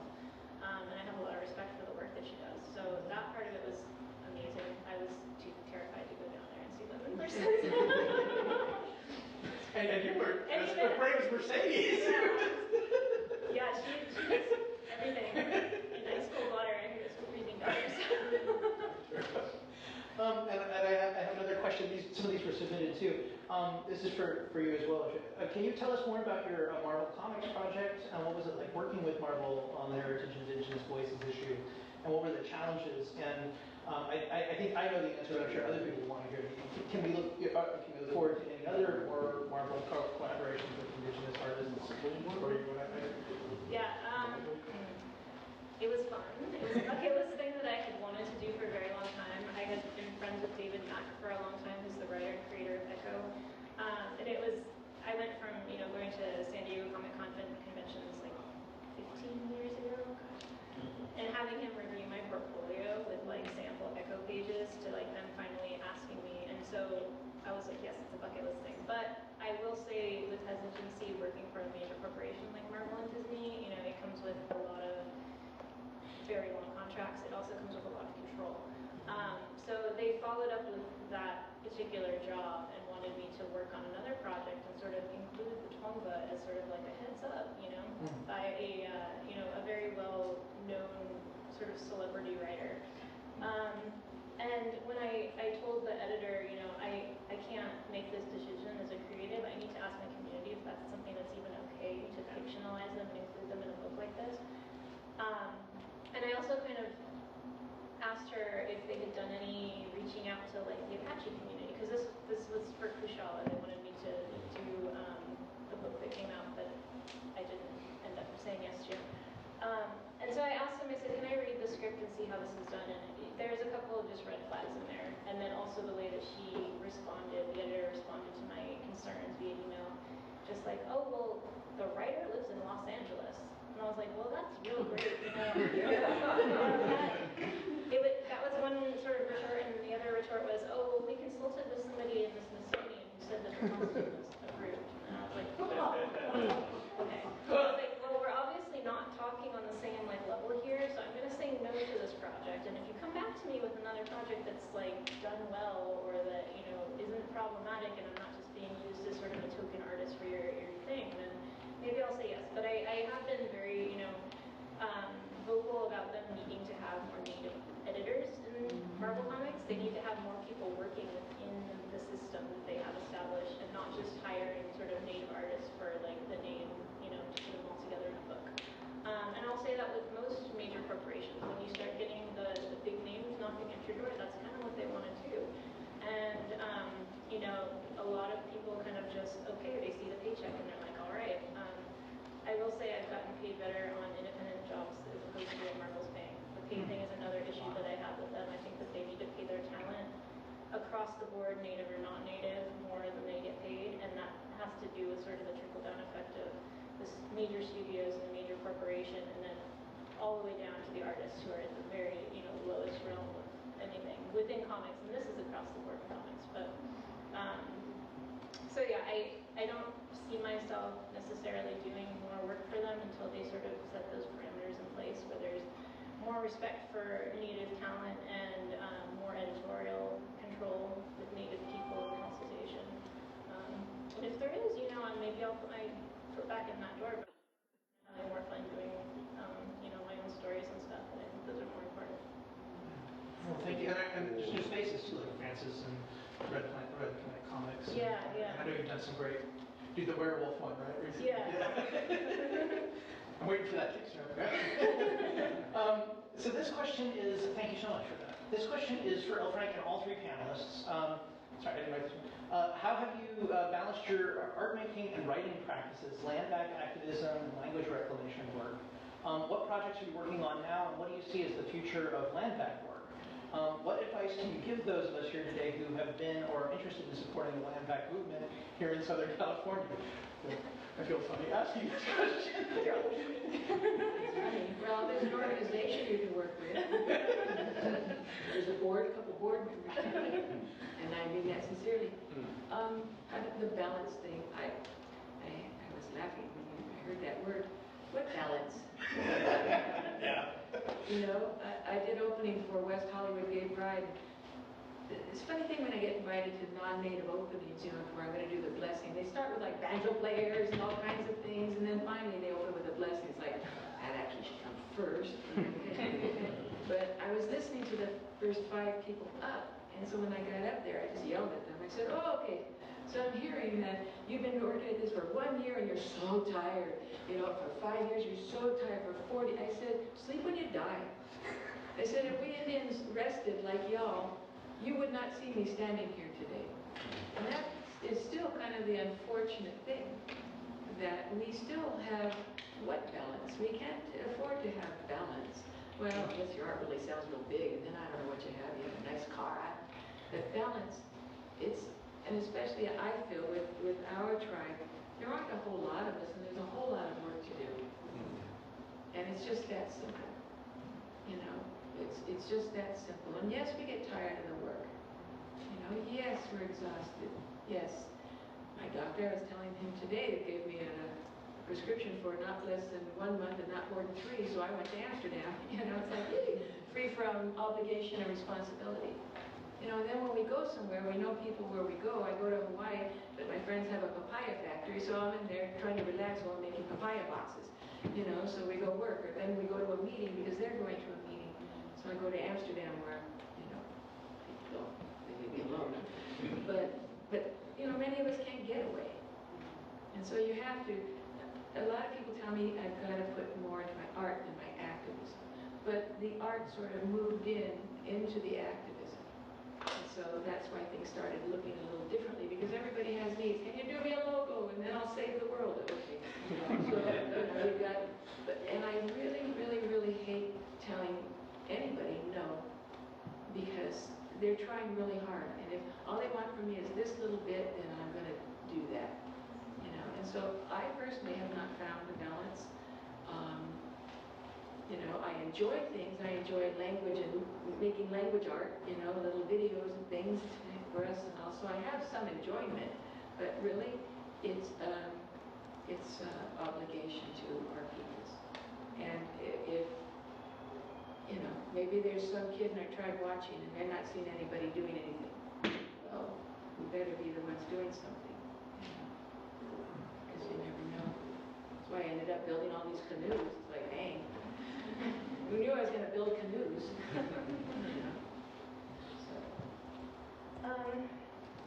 Yeah, the balance situation is, I was freelance for a long time, and then the economy tanked, and so I went back and got a normal, you know, job. I was a sign maker for a company, and I hated it. And I was still doing the artwork on the back side of things, and then eventually it got to the point where I just couldn't handle the corporate control and the lack of respect. And I was like, why am I devoting my time and my energy to this job? And you know, they could really care less. They basically took away our title. They hired us as artists and stuff, but then they're like, no, everybody in the store can do what you guys do. You're not special.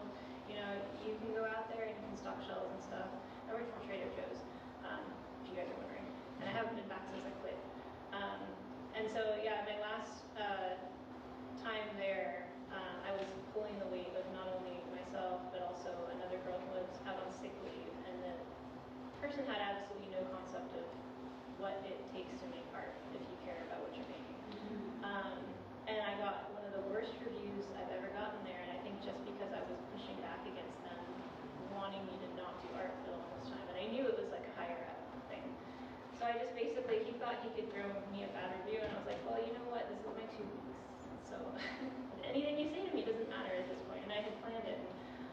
It was so empowering to be able to do that, but I knew that if I was going to do this again, I needed to, you have to find a way to pay the bills, but you also have to find a way that you're doing work that you care about, not just doing commercial work for the sake of doing it, to have a job. And that's where, you know, the second time around of me entering back into being freelance 100% of the time was like, what am I going to do that's going to separate me from anybody else, but what am I going to do to contribute to the world in some way so I'm not making throwaway art that people aren't going to care about, or something that I personally care about that I feel needs to be out into the world. And so every single job that I do, I don't have an agent, I don't have any of those things. I read all my manuscripts, I sign all my contracts, I do all of those things. And it's a lot of work. A lot of people have help with those things. So I haven't found a balance. It comes in waves. I get really drained sometimes. I like to be in the process of making art. That's what's really, you know, my favorite thing. When a book project comes out or a comic book comes out, I could really care less about the final product once it's out there. It's just sort of, it's when it's there and I'm working on it and I'm creating it and it's this incomplete thing is where I really love to be. When I'm not doing work, if I can find time to relax, I'm either finding space and time where I can just be by myself. That's the most sort of re-energizing thing for me, to go out and go hiking by myself or go down to the beach and find rocks. That's what I did with my kids yesterday. But I fall behind sometimes, and sometimes I don't meet, you know, work deadlines. It's a lot to constantly juggle, and people constantly sending me emails about, oh, can you consult for this, or oh, can you answer our question, or oh, do you have this? And I've learned, especially this year, how to say no to things. If a project just looks like it's going to be more mental, physical labor than I'm comfortable giving, I'll just tell them no. They need to do more work on their end. And luckily, by me saying no, it seems to have sort of micro-focused more people seeing the, you know, the work that I'm doing that I feel is important. And I'm very appreciative for that. So, but I don't know if we'll ever find a balance. I think art is, it's like being on water. You just kind of have to like go with it every single day. And sometimes you're going to get thrown out of the boat. Thank you. And you know, there was another question that really speaks to this too, and this was for Gerald. And I'm speaking to that, how have you balanced your art making practice with your teaching duties at UCR, and what challenges have you faced in the classroom regarding stereotypes, and what has surprised you about, you know, UCR students? That's kind of a loaded question. Sorry, yeah. Well, you know, I always joke, I do a lot of irons in the fire, like literally, right? But you know, I too am completely unbalanced, right? But one of the things I said when I was talking earlier that you know,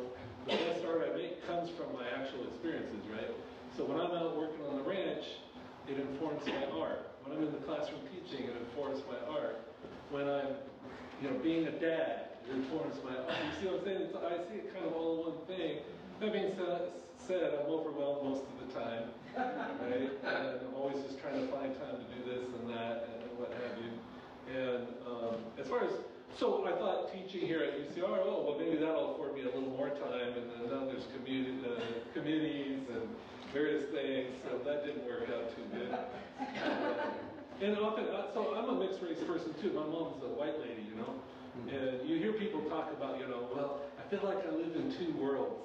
And I'm like, lucky? I live in like 15 worlds. Normally here on campus I'm a teacher, right? But today I'm an artist, right? I'm a cowboy, I'm all kinds of different things. And you're always code switching and trying to, and that's why I appreciate what I really like about UCR is the diversity within the classroom, the student body. Not so much the faculty, let's be honest, right? But within the student body, that's what I really like, interacting with all these diverse.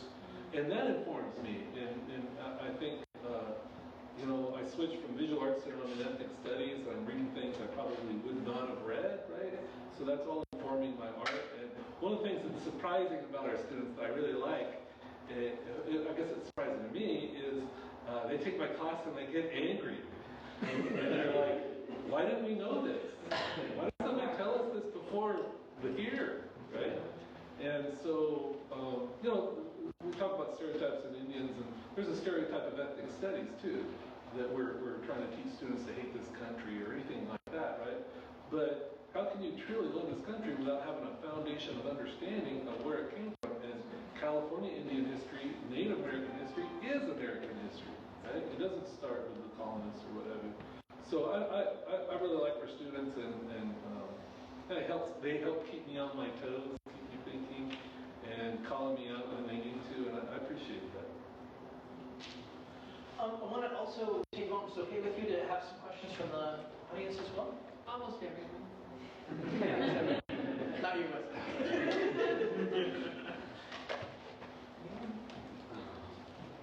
Look. Everybody's hungry. We're relatively informal here. I mean, I have a question. Hey. Just thank you, all three of you, for sharing. It's been really informative, and as a creative person, I just learned a lot about your processes. And I guess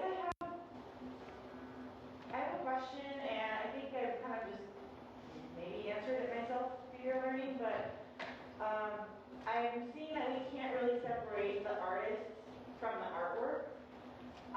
Yet I see that happen in like for example, I took a Native American class, and they were still teaching like Sherman Alexie and how like harmful that was. And yes, the professor tried to have like a discussion about it, but like you're still keeping it in the curriculum. And there was this whole debate about like, yes, you can separate the art from the artist. And I just wonder like what you all think of that as artists, and maybe like any sort of advice maybe. You mean about him being a creepy dude? Yes, absolutely. Yeah, just want to make sure. Well, I was raised in the 60s, because I'm old, and when I found out John Lennon was just a jerk and more than a creepy dude, because I loved the man, just loved everything he said. And then he had songs like, I used to be cruel to my woman, I beat her and kept her apart from the things that she loved. Man, I was mean, but I'm changing my scene, doing the best that I can. That changed for me, because he made several things that addressed that he was in the wrong, and shouldn't be appreciated, so, but I haven't heard Sherman do that, and I've been around him some, but I think I read something, but I haven't really seen that from him. So for me personally, it's like, what has he learned? Just to wait out his time, and I don't think it's a cancel culture. I think it's a consequence. We don't have to support what has become normalized that doesn't carry our peoples forward. I don't care how well you write. If you're not saying I have hurt the people, come back, and until we say okay, we forgive you, but you got to come back and try. So I haven't seen him try, so I'm still down with John.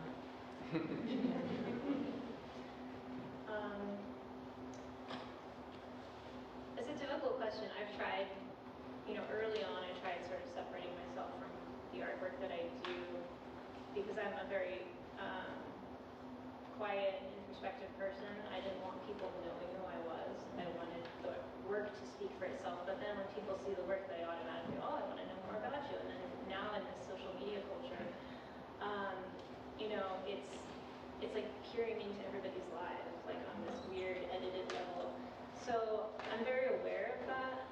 However, I cannot separate who I am and my political beliefs and everything else from my artwork. And when I did, there was this disassociation between the final product of the art and how I felt day to day. I felt like I wasn't being honest. And so I just said, this isn't working. So I'm going to put myself out there in a way that I feel comfortable, and people can take it or leave it. I hope that the art speaks for itself, and if people want to learn more about me, that's cool. And if people don't like my political stance on things, that's fine too. But I personally can't separate myself from things that I do. And a lot of the stuff that I do is introspective in a way where it's me reacting to situations, or me reacting to politics, or me reacting to my own family history, or my tribal history, or feelings that I've had growing up and working through those things. And that is what my art is. So for me, it's not a possibility. Even if I were to try to do it, I think it would be harder.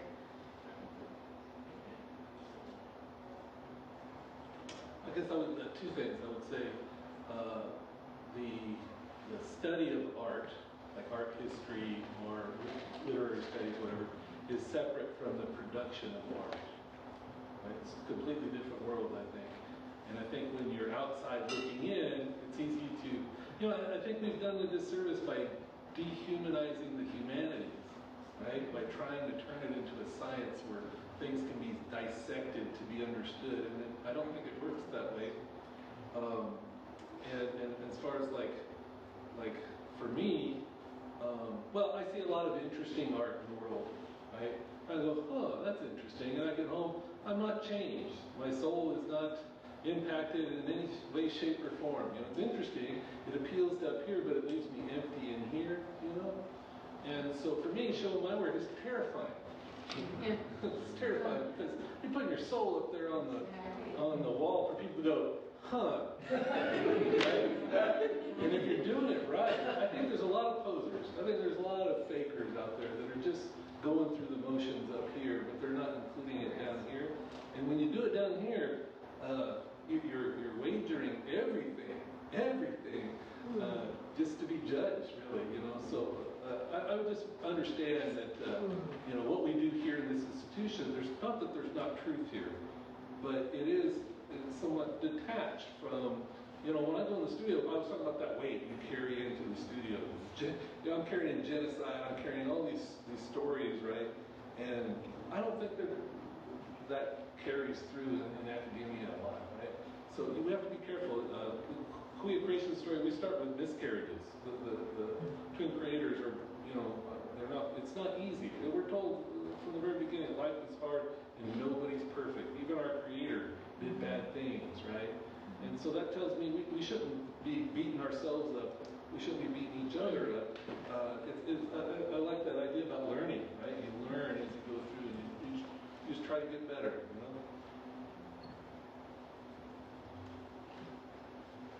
Another question, please? Hi, just want to say thank you for presenting us your work and letting us kind of get that picture of yourselves. I'm an artist myself, and I think one of the criticisms I get often, I guess just tying things that are most close to me and culture into my artwork, is not giving enough for folks to digest when they're interpreting my work, whether that mean the whole backstory to it. And so as you mentioned, needing or not wanting to self-appropriate your own culture, have y'all experienced similar pushback from either institutions or throughout your arts education to kind of reveal certain parts of yourself or vulnerabilities? And if so, how have you either challenged those or overcome them? I just go full tilt boogie. There's nobody in my way if I can find another way, And I don't have any art degrees. I went to every junior college so I could use all their equipment. I didn't care what the teachers teacher said, and I didn't care what anyone else said. I just was compelled to make art, and they had the equipment I wanted. The only thing I ran into was a big mean Indian from up north. She told me she was mean, so I can tell you she's mean. Her name's Jean Lamar. She's just a brilliant artist and really led the way for women, California women artists, Native women artists. But she just hates me, so I think it's funny. But what was I going to tell you about Jean? Now I'm thinking about the time all the time, like she left me in an airport once. She said to me, she goes, "Who told you you can draw a coyote?" No one did, you know. So I was in big trouble for drawing coyote, but she was the only one who said I was in big trouble, and the only one who thought I was in big trouble, but she always lets me know, who says you can draw a coyote? Coyote showed up one day. I try to draw coyote. When coyote doesn't want to, coyote does this to me in the drawings. So, you know, but that's the only thing I've had. And I never had anything with, like, between male and female artists, because the California natives that nurtured me in the art world, they took very good care of me.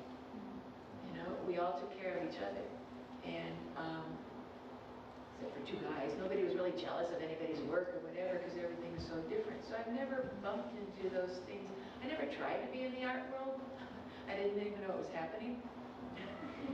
So maybe ignorance is really, you know, the best way to step. But really, you know, school will try. One of the best art teachers I ever had, he gave us 3x5 cards and he said, write down percentage-wise how much you want me to talk about your subject and how much you want me to talk about technical. And I put down, he followed my exact percentages, you know, so it was really great. I got the learning without the annoying stuff, you know, stuff I don't need. But yeah, I've mostly gone for equipment, not teachers. You know? I would ask who you're making the art for, because I mean, there's a certain level. I wanted to go to art school, I couldn't afford it, so I went to a junior college, and then I went to a university that wasn't an art university. It was an ex-mental institution, and that's a whole other story. But yeah, like they're gonna teach you whatever they know and what they think the parameters need to be. But if you're working, especially if you're working through your own personal stuff or your own tribal histories or create, you know, stories or anything, who's your audience? Are you your audience? Are you doing it for yourself? And if that's the case, then nobody needs to push you to tell more than you're feel comfortable telling. Because when you're in the process of creating that artwork, you're like, even myself doing stuff that I'm doing now, I'm working on some story. There's some images that deal with our creation story. Because our book, Shanish, was done by Friar Boscana, who hated us all. And then we had a linguist, J.P. Harrington, come in and annotate it. And then they hired white artists that were muralists during the 1920s, 1930s to do sort of Art Deco inspired lithographs to interpret our creation story. And all these years, you know, they're beautiful pieces of art, but they don't reflect who we are. And so I'm being sort of self-serving now and doing art because I want to do it, because I didn't have that, and I still don't have that. So I'm like, well, if I don't have these things, you know, like, why don't I do them? I'm doing them for myself. And, you know, if somebody came in and gave me editorial notes like, oh, well, we don't think these feathers are correct, or we think you need to add more sacred stuff, or this or that, like, I would tell them no, because for one, it's not their business. For two, I'm doing it in a way that I feel is interpreting the things, but also thinking about my community and being respectful to my community. And if you are doing community-based work around something like that, you do have to think about your community at large, and that's who you answer to. You don't answer to a teacher, you answer to your family and your community. And if there's issues there, then you account for them and you take responsibility for them and you find ways to work through them. But I think that's also a disconnect that academia has when you're going to an art school doing art stuff. They're going to teach you from an academic level, and they don't have that sensitivity level at all. And that's where you get a lot of this cultural appropriation issues, you know, because there's a lack of knowledge in those spaces and an ignorance. And so I think, especially if you're trying to work through or reconnect with things, no teacher can really tell you. You need to tell them more. You know, that's for you to decide, or your family or community to decide. Well, if your community's broke, you never sell anything. No, I would say anytime I have a show, a lot of times the local newspaper or something will say, hey, native artists going to be showing so, you know, this place or whatever. People show up and they're like all confused, and like, beer cans? So they go to the museum, people are like, where's the Indian stuff? And you and I, we all know what they're talking about, right? You know? And so what I found is that my work is kind of criticized or whatever for not being authentic, for not being traditional, right? And yet they don't bother to learn what my culture is, what my traditions actually are, right?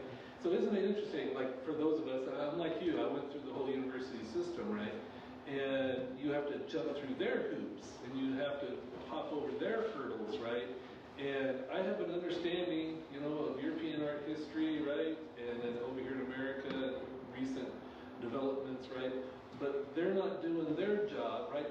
I think about the viewer a lot. And I often say we all have a favorite book, right?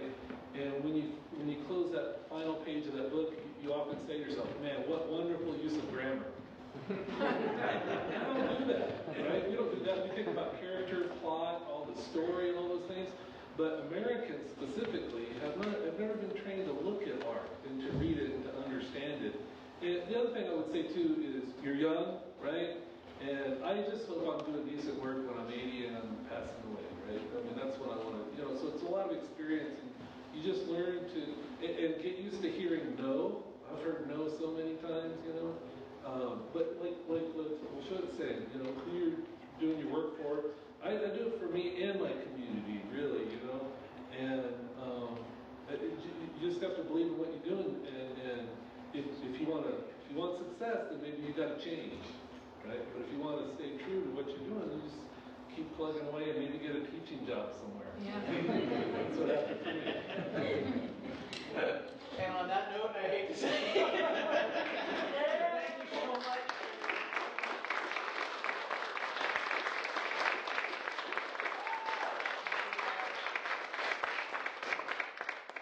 And I also want to just note that this does not necessarily have to be the end. I want to invite you all as well for the closing reception for the artists, which will be happening tomorrow on Saturday between 3 and 5 p.m. at the Jacobs Education Center Gallery of the Sam and Alfreda Maloof Foundation. We are happy, so that's from 3 to 5 p.m. That is not just this wonderful exhibit, but it also includes the Metaphor, Myth, and Politics, the native printmaking exhibit from the Gorman. So it's a 2-for-1, and a beautiful place. If you haven't been to the Sam and Alfreda Maloof Foundation for Arts and Crafts, it is a gorgeous place, and yeah, I'm totally biased, because my wife works there. But it is a beautiful place, and it has a wonderful, rich history as well. Our elder Barbara Drake, who has gone on to the ancestors, helped create the gardens there, so there's also a beautiful natural space there, and wonderful exhibits to see. And I'm not sure if there's still a tour space, but there are tours, I think at 1:30, maybe there's some space left. You can let us, if you have questions, but please come to that if you can. And once again, let's give another round of thanks to our artists.